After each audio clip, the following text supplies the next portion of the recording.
But the devil uses the people dearest and nearest to you. So it's more or less the devil using those people, because when there is no enemy within, the enemy outside cannot actually win. Thoughts become things. Our thoughts are very powerful. There was never a day that I had any ounce of doubt that I'll be a successful businesswoman. Never. There was never a day that I thought I wouldn't have a beautiful marriage. Never. You know, the one thing I didn't think through well, and I was not precise in my thoughts. I always ask myself, will I have children? And you don't even realize that things wrap up you and you don't even know. For me to go back to the things that I thought I've come to play and reverse them into think them into positivity. Yeah. I'll have twins. I'll have a boy and a girl.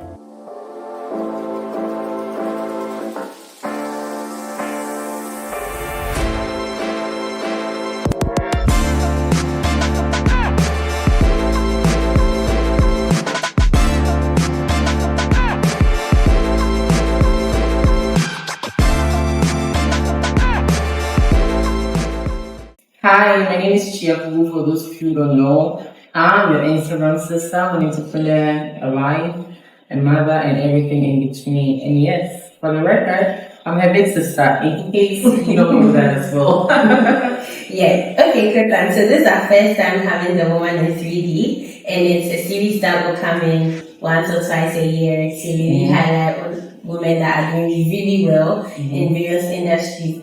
And obviously, we all know Chichi and how instruments are in like business and everything. So we're going to ask three very important questions. I think it's on every growing girl's mind, every growing woman's mind, who they find themselves in their pride. So the first question is, being a businesswoman, we all know about NyonyoGH, how Nyonyo has expanded with the canteen, the restaurants, every single thing. And Nyonyo is doing so. I think Nyonyo is a household name in Ghana. Everybody knows Nyonyo. But when it comes to businesses, there are different parts of it, the good and the bad. And I think we want to check on the bad, especially being a woman and knowing that disappointments are likely to happen, betrayals are likely to happen. Have you experienced any betrayals in business? Definitely. Everyone who is on a journey to achieve greatness, who is trying to, bring something to life, who is having the intentions of living a legacy, whatever that you want to do, once it's a good cause. Even Jesus Christ was betrayed. So once you're on a good cause, things will come up. There will be setbacks, there will be disappointment, there will be backbiting and whatnot. So I've had my fair share of it. What I would say is, when I started on the journey, like when I was new to it, the new part and all of that, yes, I used to fret, I used to be very consumed about it, I used to be very upset about it, but as you grow with the experiences comes some strength and also grace to actually understand where people are coming from. Because I've come to a place of realization that not everyone really is out there to, do you ill or to hurt you, but the devil uses the people dearest and nearest to you. So it's more or less the devil using those people, because when there is no enemy within, the enemy outside cannot actually win. So the devil plants people. Sometimes when the people, come to a realization of what the harm they have caused, I've gotten workers who have come back to me like with so much regret, and they mean it. It's not like they're faking it. They don't mean any BS. They mean it. They've actually regretted their actions and whatnot.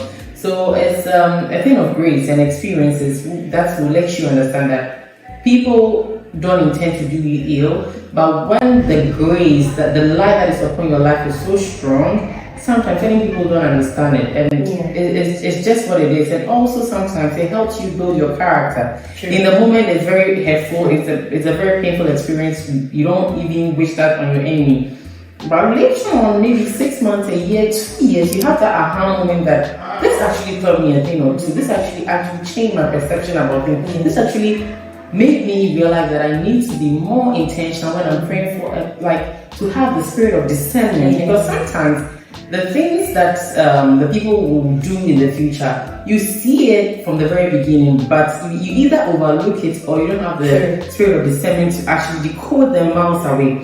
So with time, you can even tell who is it and who is not. Yeah. And it's based on experiences. So all those hurtful, betrayal, disappointment actually teaches you something. It builds your character. It makes you actually proofread people, because you have worked with all sorts of people, and then now you can even tell from hello that this is not the person or this is the person. So in it all, it actually shapes you. So my fair share of disappointment, betrayals has actually built some character, and also it's gotten me to a place of being very patient. I extend a lot of grace, and I don't push things. You're supposed to do something for me, you don't do it. It's okay. It's fine. Yeah. It's okay. Why that is happening in that way, I don't understand. But I've gotten to a place, and I have a strong conviction that things happen for me. Yeah. Not to me. So it's all for my good. In the moment, it might not make sense, but eventually, it does make sense. Yeah. Wow. Okay, that was very insightful, especially me. I felt the part about it shaping you and it making you a better person. Yeah. And when you said it doesn't happen to you, it happens for you. I think that's very, very, that's a highlighting for the story, because it brings you to the point of understanding that when something happens within your life, don't only take it that everybody's attacking you or everything, there's something against you. No. It's actually shaping. It's part of the journey. Exactly. It's just part of the journey. Exactly. So coming to the point where like you're a businesswoman, you've experienced all of these things. You're also a mother. You're also a wife. I mean, I saw you from the single. You're dating to becoming like a mother and a wife. Being able to see all that aspects of businesses. Now coming home, being able to see your husband, being able to see your children. How do you say you manage that? Like because you have different personalities, let me see, different titles, not personality. You have different titles, all very, very separate entities. Different hats to wear, Different hats, yeah. How do you manage to keep one sense of self? Because I think we spoke about, earlier on in Ohio, we spoke about being able to have a very strong sense of self. How do you manage to keep that like single sense of self that permeates into each and every single aspect of these things? How would you tell someone this is how you manage that strong sense of self to go into every aspect? You know, with every title that I have now, like being a CEO, being a wife, being a mother, it's such an honor to have this title. So when you see those positions that you occupy as an honor, you operate differently. I'm humbled and honored to be a wife to begin with. Honored and humbled enough to be a mother. I'm humbled and honored enough to be a CEO, someone who has provided employment for people, not one, not two, not tens. So it's an honor. When you get to that place of honor, it doesn't seem like it's so much work or so much responsibility, but rather God has placed you there to actually see to it that you shape people's lives up, you make people's life a lot better. So being a mother, when I get home, the work CEO hat is off. Because now I'm about to train and actually nurture the future leaders, which is an honor. And I have taken it to World Cup. Then being a wife, so it's more of ticking those boxes and doing it in all humility, and at the same time you seeing that it's actually a blessing. It's not easy. I'm not saying it's easy, but when you look at it from that way, it eases things up for you, because when you see that, not everyone can even do the things you do, that you make it look so easy. It's because of the grace and because God has trusted you enough. God gives talent to people, but it differs from one person to the other. So whatever God has given to you, because He knows you are very capable of doing it. So that's how come it seems seamlessly. So when I get home is where everything happens. Whatever happens in the morning or in my space is actually some way, somehow, it affects my day, my routine and everything. So home is like my peace, and when I'm home, it's where I seek solitude. So it's like all that happens during the day, all that hits me during my course of operating or during my course of working and stuff like that. When I get home to peace. It comes back to making sure you have the spirit of discernment when you are praying to God, and also when you are choosing your partner, and have complete prayers. I was saying this to you, I think yesterday, that we should be very intentional about completing prayers, not just saying that God bless me with a man, but God bless me with a friend, a husband, someone that is my peace. When I get home, I enjoy his company, I enjoy being home. I'm not even in a rush to leave my house. So it's like, more or less, every position I occupy currently, it's pure bliss and an honor. So it comes off very seamless to people, but it's because I've been intentional to accept the position and accept the privilege and the honor God has bestowed on me to be a mother, to be a wife, and whatnot. So I'm a homemaker, a very proud one, of course, and then I am all things girl, because I love to, wrap off my fellow woman. I want to see you win, I want to see you thrive. So it's more of an intentional living. So it's something that I've put upon myself that I am capable. Why are these opportunities coming my way? Why is it that I have some good network of friends? It's because God has placed me there to actually do something. It's a responsibility. So I'm very intentional with it, and I take it with pride. So even when there are setbacks, when there are difficulties, I know that it's all part of it. Nothing good comes easy. If it was easy, everyone would be doing it. Yes. But it's not that easy. That's why God picks the special ones. So I see myself to be a very special child of God. So this mandate has been bestowed on me because I'm capable. That's how come I'm able to wear all those hats. I think I like the word you use, mandate. Because if there's one thing that I've learned in my Christian journey, each and every single one of us have a mandate that has been given to us on this earth. You have a purpose, you have a mission, you have a vision, and God gives that to you for a reason. Exactly. I know I didn't include this at the beginning, but maybe just to chip it in, we all know your story. We know about the rainbow swing. We know I was personally there from the beginning, when the first happened, when the second happened. I remember I was going to uni and we were all heartbroken when the news came in. But there's always that point of faith, right? And there's always that point of science. So when did it come to the point where everything has happened? Now you told yourself it's time to combine faith with science. Because for most of us, when you miss the first, second time, you're like, that's it. I've watched I said this to someone, I think a week ago, that thoughts become things. Our thoughts are very powerful. There was never a day that I had any iota of doubt that I'll be a successful businesswoman. Never. There was never a day that I thought I wouldn't have a beautiful marriage. Never. The one thing I didn't think through well, and I was not precise in my thoughts. I always ask myself, will I have children? And you don't even realize that things wrap off you and you don't even know. Because I've seen my mother try to have children. I'm an only child biologically. I've seen my mom try to have children after me, which was not successful.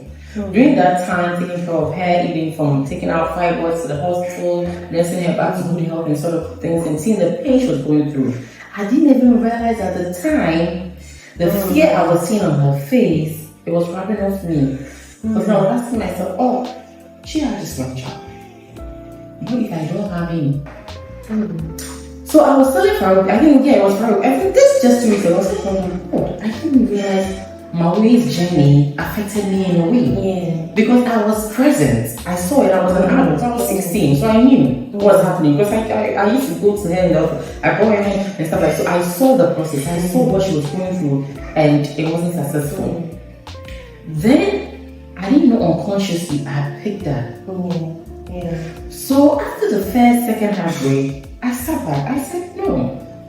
I've actually always believed, and I've had an unwavering faith that God has destined me here for greatness. My business will thrive. I'll make good relationships. Right? My network is very rich. Like if I tell you how friends will come through for me, you wouldn't even believe it. And all those things, I was sure I am worthy of it. And I knew that I will be very much invested in those people as well, so that when it's time for them to do things for me, they will need enough them. But the thing that I didn't know that I was not working on in my thought was that I'm capable of birthing my own children. I'm capable of carrying to full term. Even each time I got pregnant, I had the fear of losing it. I never had the thoughts, or I never pictured myself that, oh my God, and it's going to be a girl and she's going to be cool and she's going to say, never. Our thoughts are powerful. If only we will be true to ourselves, our thoughts become things. So what happened was for me to go back to the things that I thought I've come to play and reverse them into think them into positivity. So now I was intentional in general, I'll have twins. I have a boy and a girl. Wow. I even went to the extent of saying the date I'll have them, which was October 10th, which did not happen. Like, I was so intentional So that even I put out the prayers I was praying. So this time I realized it's a warfare. I have to be very intentional. I have to be specific with my needs. And that was it. So I changed my thoughts. I backed with unwavering faith. And I was very specific. I didn't just leave it open. God bless me with children. No, God bless me with a boy and a girl. That's right. And it just changed the game. That's right. And I've applied in everything that I do. Everything. And even I'm applying for even near visa.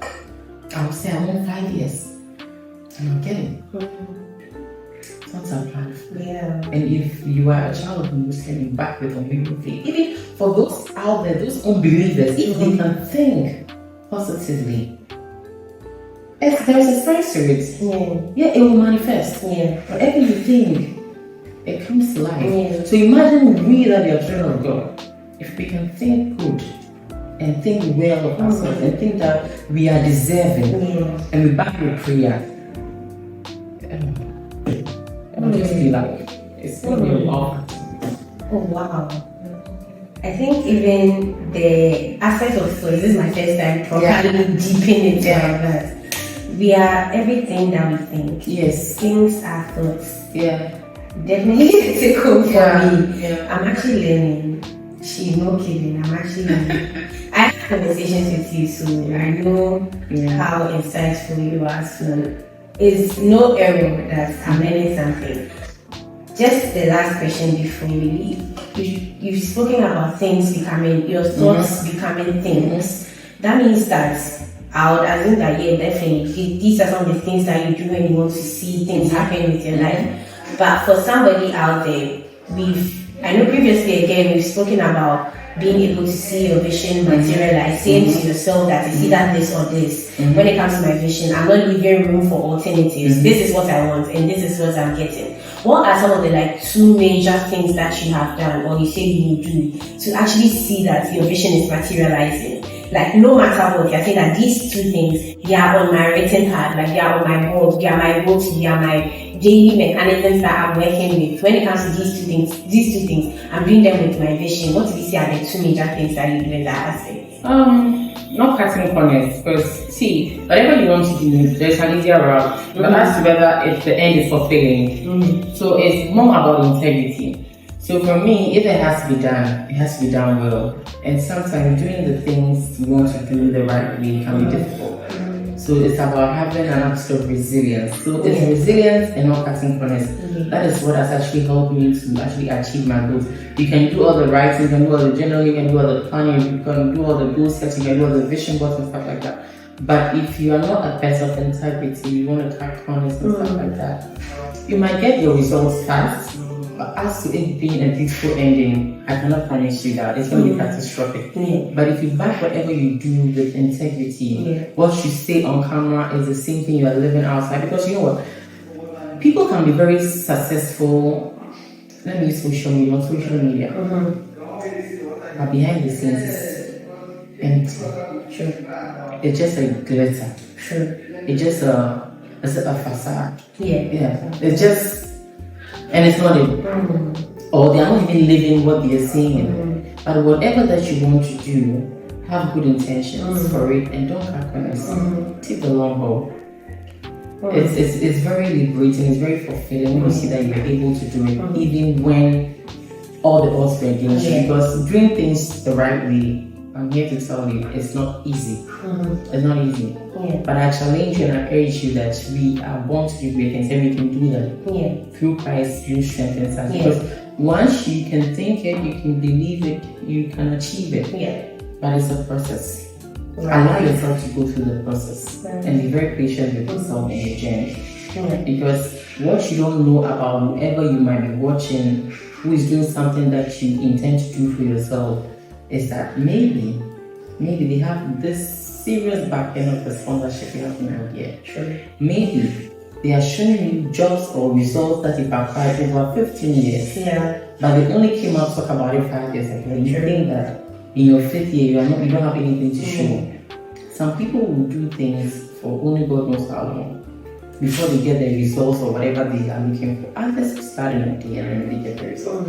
But it's about sustainability. If you go the long haul, You build character, you're resilient, and whatever you do is beautiful. Rome wasn't built in a day, so nothing good. So it's just easy to do. And you can do it. It's just about perseverance. That's so true. Okay, we're done with it now. But there's a lot of, for me, I'm in my 20s, so there's a lot of budding young girls, like women like me, starting out, building something. Some are new in marriage, some are still waiting to get married, some are facing disappointments. There's a lot of different kind of like women in different categories. What is one major thing, like one life coach that you have applied throughout your life that you see that this is something that I'm leaving with you guys to apply to your life? Patience is virtue. It's been on my status for the longest time. Yeah. Patience is virtue. It's not easy to practice patience. It's not easy. It's not easy to quickly respond to someone who is actually hurting you. It's not easy to quickly respond to a message with a long paragraph instead of okay, or thinking it through, or even quickly answering to anything. But if you are able to endure and believe that there are times and seasons, because if we only understood that there is time and place for everything, provided you are doing your bit, it's not like you're lying down and just waiting. Whether you are doing your bit, and also being able to be true to yourself, because other people want other things that they have not even worked towards. They are not even disciplined to actually do the things they have promised themselves, like, oh, today I'll go for a walk. If you're not able to do that, how can you even do the bigger things? So it's not about getting a hang of the bigger things, it's about getting a hang of the everyday things. So when you say you do this, just do it. It's the smallest thing. You say that you're not going to add rice to your diet this week, don't do it. It builds discipline. You don't even realize it. If you're able to change the very smallest, minutest things about you, or the things you say to yourself that you are going to do, I'm going to go to the salon today, you tick it. That alone will translate into how you are able to take the bigger things. And thoughts are powerful. So please, think good of yourself. Think worthy of yourself. Think that you can do great things and you are actually here to live a very purposeful life, a very fulfilling life. If you don't believe it, then I'm sorry, that will be your story. But if you believe it, that will also be your story. So whatever you believe you are, actually that's what you are. If you think you're not ready, you think this is made for these people and you're not part of it, then sorry, that is what it is. Just believe in yourself, and what you say to yourself, please do that. Honestly, I think this video doesn't go viral, I understand. Because I've learned a lot. Don't be cheap, honestly. I've been blessed. I've learned a lot. I'm taking away so much. It feels like I did an anything, but for me, I feel like I had a conversation with you, like we normally do. So God bless you. God bless you too. It's nice to have you. And thanks for interviewing me. It's an honor. I don't take it for granted. I will not say because I'm the sister or something like that. Every platform is very important, and I don't take your platform for granted. I'm very proud of you, what you're doing. I've shared it with my friends. They're all following you, and they all give me feedback, and we are just proud of what God is doing through you. And just stay true to the course. It's not going to be easy, but I know you can do it. With discipline, you can do it. And when there is a no, you just take it as another thing and say, okay, I just keep. Thank you. I love you. Bye.